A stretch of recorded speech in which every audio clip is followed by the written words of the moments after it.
second, the third, and the fourth album. Yeah. Wasn't DC talking to Red Sun Rising about this at Rocklahoma last weekend? You know, you have all the time in the world to write that first album, but the second one, everybody wants it like now. Now. And it better be like the first one. Right. I'll forget you. Oh, man. So Metallica, to me, didn't sell out. They just grow older and mature and keep doing what they do, and I'm going to love it no matter what. All right, who else is on this list? All right, number 3, Taylor Swift.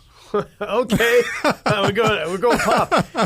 Yeah, I would say that because she started out as a country artist. Yes. We're going to talk about and then she found her niche in the pop world and just never looked back. But isn't she coming out with some more country stuff soon? I think so. I haven't heard. Yeah. But the thing is, even with her country stuff sounded pop to me. So she was still a pop artist doing country stuff to me. She was a pop artist making it in the country because all of her country stuff, which is fantastically good stuff, was to me pop because, you know, country's country. Right. And she wasn't really, I mean, she was country, but it sounded poppy country. So her going straight into pop made perfect sense to me. Sold out? Sure. But she's making more money than me. Fine, yeah. Okay. Yeah, if fans are going to accuse her of that girl is filthy rich. And talented. And one of the nicest people you'll ever meet in your entire life, and it'll make you sick how nice she is. Oh, Brady, you met Taylor Swift? Yes. Dude, I was like, I don't want this moment to end. She is the nicest, sweetest person ever. On top of her being hot. Yes. It was crazy. Know her net worth? What? $360 million. Yep. And she earned every bit of that. She said, I sold out. Yeah, I what sold now? out. What are you going to say now? She wrote every single song. Oh, my God. So there you go. She didn't sell nothing. All right, number 4 on the list is Linkin Park. Okay. They're number 4. We just talked about We just talked about them. All right. Number 5, which kind of breaks my heart, but I kind of get what they're saying, is Green Day. Okay. I agree with this one. Just because I feel like old school Green Day is what I fell in love with. Yeah. And then I can't remember at exactly what point they started like going mainstream. I think soon as the first video on MTV hit, it was I wouldn't say downhill from there. I mean, because then they got success and they made it big, and now they're Green Day, what we know today. But you're talking about like Basket Case? Yeah, Basket Case. I mean, any of that. As soon as it hit, it was on number Anything 1 for weeks on TRL. Yeah. I mean, that song didn't go anywhere. MTV, I wouldn't say ruined that band, but it made them more mainstream, which to me is like, that's what you want. If you're a band, of course, I'm doing it for the music. You want to be known and you want to make money. So selling out, if that's what you have to do, so be it. But Green Day, their 20s, being mad, playing 3-minute songs, which I love, and they're badass doing it. Because I watched them back in the day before they made it big, and I watched them recently when they played the BOK Center, and they were even better than they were. I remember when I was a kid, because they've grown up and they know what they're doing. They're tight, and they have a bazillion number 1 songs and hit after hit after hit after hit. They played for almost 2 hours, and it was amazing. Green Day, yes, I get it. They're poppy now more than punk, but punk, as it once used to be, is not as what it is now. It never, I mean, things change and evolve all the time. Was it the early 2000s when punk started just being more of like pop music? Yeah. I'm not even talking about Blink-182. No, like Good Charlotte, Newfound Glory, and yeah. Oh, there all had these like wimpy hooks to the songs. And see, you're like, to me, that's selling out punk. Yeah.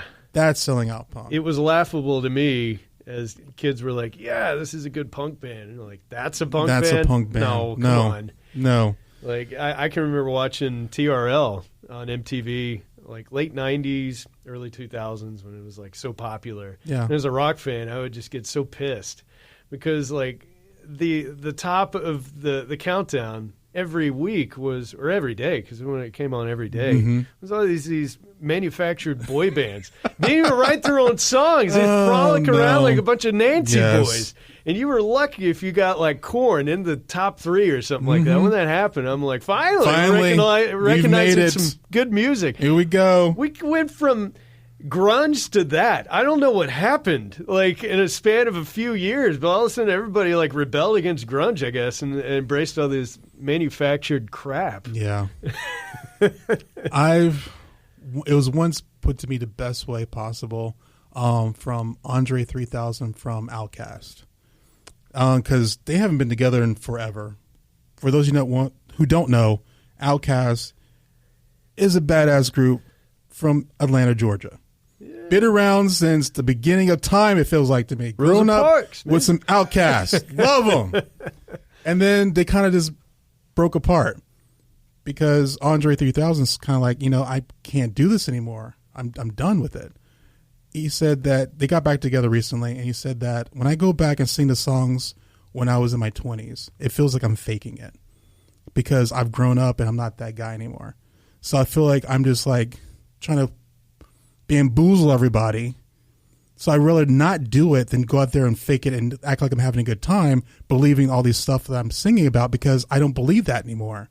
So that's why I kind of quit, which I totally understand. You can't go back to when you're 20s if you're like 45 years old because you've learned so much. Like I'm still learning and I'm 43. Yeah. And I think back when I was like 20, 21, even 18. I thought I knew everything. I didn't know anything. No.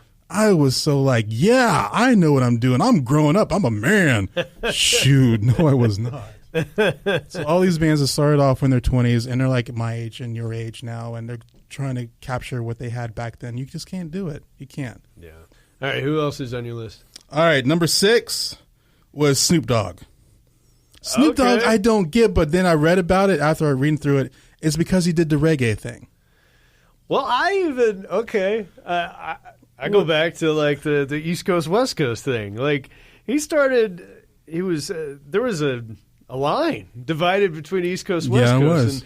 And at some point, like he started doing songs with all the guys on the East Coast and stuff. I think because you had to bury the hatchet. Well, we had to be done with it. People were dying. Once Biggie and Tupac were gone, you're like, all right, we got to stop this. He was one of the ones allegedly killing people. But then once people start dying, he's like, we got to stop. Yeah, to me, Snoop Dogg has always been Snoop Dogg. And because they said that since he went the reggae route for like 1 or 2 albums he did, and he was doing songs with like Miley Cyrus, Katy Perry, like just pop artists. Whoever wanted to do a song. Yes. Which I'm like, you want me to be on a song? How much money? Okay, I'll do a song. Yeah. I mean, you can't. People do that all the time. Him selling out, no. I think he's one of those icons that will never go away because he helps put rap on the map. He's one of those, like, first time I heard his voice, it was like, who is that? That dude is badass. I listened to Doggy Style, I don't know how many times, man. It was the album when I was in middle school. Yes. Man, and the first time you heard him with Dre, it was unreal. It gave you goosebumps. You're like, oh my God, I can't believe this is happening. I mean, my friend had some 8x10s in the trunk. Yes. We put on Doggy Style, man. We thought we were legit. Yeah. We thought we were hardcore, You Brady. were hardcore. You were. You blew bandana and all. You were hardcore. People were scared when we pulled into the driveway. Hey, when we pulled up into school with the Doggy Style bumping, man. Yes. You can't go wrong with Snoop Dogg. I don't care what you say. That man didn't sell out. All right, number 7, Fall Out Boy. Yeah, well, I think they've always. I've always, yes. From the very get-go. They think they make good music for what it is. Are they really a rock band? I would put them in the pop punk band. Yeah. Like, they're really popular, wanted to be a punk band. They write good songs. I will give them that. They're not my cup of tea all the time. I have a confession to make. There's a few CrossFit wads, and if like one of the Fall Out Boy songs pops up, I do kind of kick it up a notch. Nothing wrong with that. They got great hooks. They know what they're doing. Fall Out Boy to me, I guess to me they're always been sellout, but I'm not much of a fan, so I can't have my opinion about that. All right, this one's kind of crazy. Number 8 is Kiss. Haven't they always been like a spectacle? Like, they always had the makeup on. There was a brief stint in the 80s where they didn't have the makeup on. Yeah. But that didn't go very well. So that did not go well, so they went back to the makeup. And I think it's because they took the makeup off, which was kind of cool, but then went back to the makeup, and they won't ever retire. It's like, okay, this is the last show, last tour. All right, this is the last tour, last show. Nah. I think we're going to have to, they just keep going and going and going. So they're like, they're just in it for the money, which Yeah. Yeah. Yeah. And they have like every restaurant and everything with their name on it. It's everything. Taylor Swift scenario. Okay. Yeah. They sold out and they're bathing in $100 bills right now. Yes.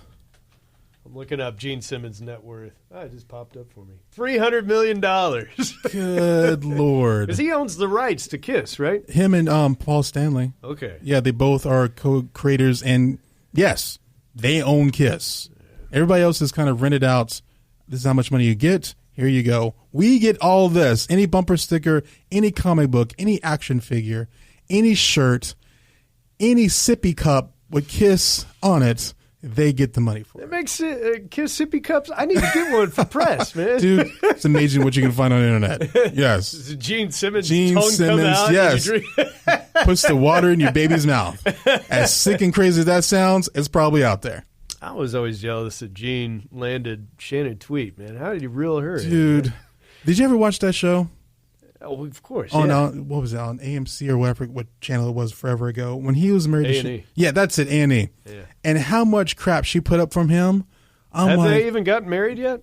I think they finally did. They finally did. After a lot of years. And it was like one of those things like, you know what? She was like, why am I still here?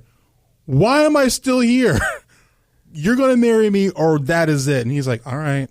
Man, Shannon Tweed, you remember back in the day. She was. USA Up All Night movies.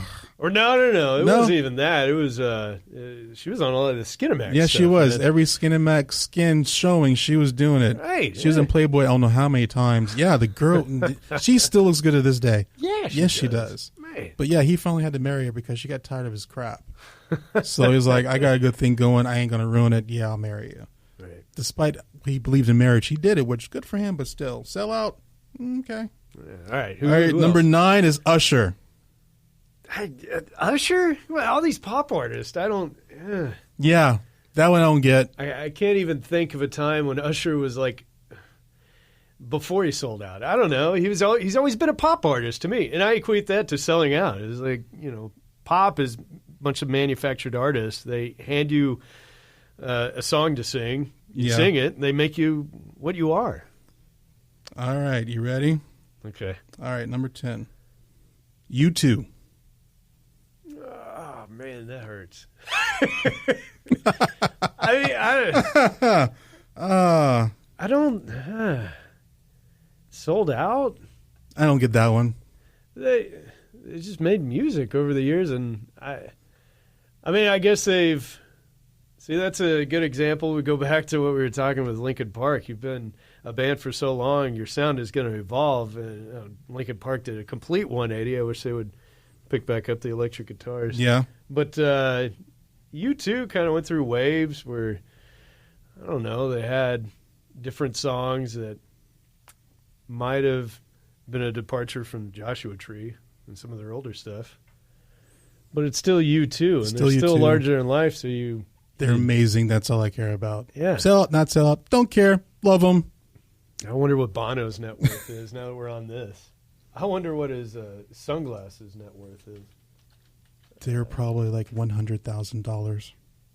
The sunglasses. Holy yes. This tops everybody that I've looked up so far in this podcast. Domkcast, sorry. $700 million. Jeez. It's just probably because he's been around longer. He's been around the people on the list. Yes. Outside of Kiss. Good Lord. Gosh, $700 million. Man. What do you even do with all that money? All right, you ready for number 11? Yeah, what's that? I'm only going to 12. Okay. All right, number 11 is Weezer. Yeah, I agree with that one. Tell me why. Beverly Hills is a completely manufactured pop song. To me, Weezer has always been a pop band that had to be categorized as alternative. Okay. Like Rivers Cuomo says, I love writing pop songs. I love it. He's written a lot of pop songs for other artists, as a matter of fact. He says that's where he just loves it. He loves it so much. And with Weezer, he got stuck being in Weezer. So I think Weezer has always had a pop feel, even though they're an alternative band. My favorite Weezer album is the only one not named after a color. It was, yeah. was Pink